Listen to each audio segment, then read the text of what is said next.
Bonsoir de la salle de rédaction. Les informations pour ce jeudi 15 février. Au tribunal ce matin, l'accusation a retiré toutes les charges retenues contre 7 des 8 accusés dans l'affaire originale de sorcellerie.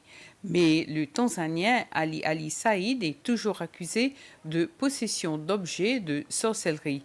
De nouvelles accusations ont été également portées contre lui avec Simodine et Bachi Oumarji, liés à un complot de sorcellerie, à des conseils et à la recherche de services de sorcellerie. Toujours devant le tribunal, l'homme arrêté dans la mort de Chanel Alcedor a été placé en détention provisoire pendant 14 jours pendant que la police poursuit son enquête dans cette affaire. Alcedor est décédé lundi au Beach Park à Anse-Royal. Des pierres tombales ont été endommagées au cimetière de Montfleury à la suite des fortes pluies qui se sont abattues sur Mahé hier soir. Les responsables des services funéraires demandent à toute personne dont les proches ont été enterrés au cimetière de Montfleury et qui ont été touchés par les pluies d'hier de contacter le numéro 432 1295 pendant les heures de bureau. Le vice-président Ahmed Afif a reçu ce matin à State House un don de $5 000 australiens pour aider les victimes touchées par l'explosion du CCCL survenue le 7 décembre dernier.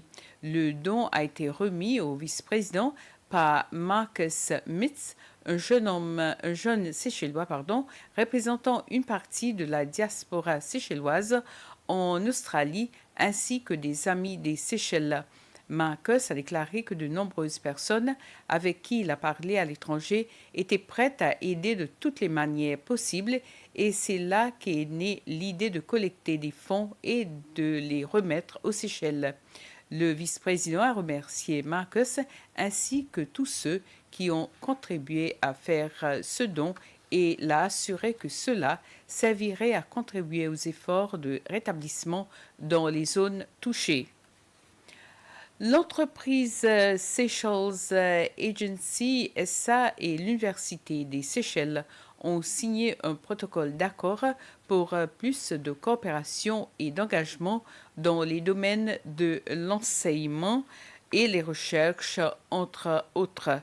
Le protocole d'accord a été signé hier après-midi après qu'un groupe de participants ait suivi une formation sur un programme appelé Seed Capital Grants Scheme.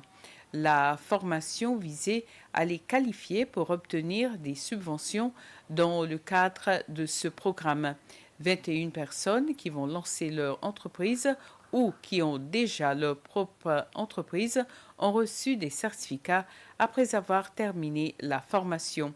C'était le premier groupe de personnes à recevoir des certificats après avoir complété des sessions de formation. Un deuxième groupe de personnes devrait commencer cette formation à la fin de ce mois. Voilà, c'était le Flash. Merci de l'avoir suivi. À plus.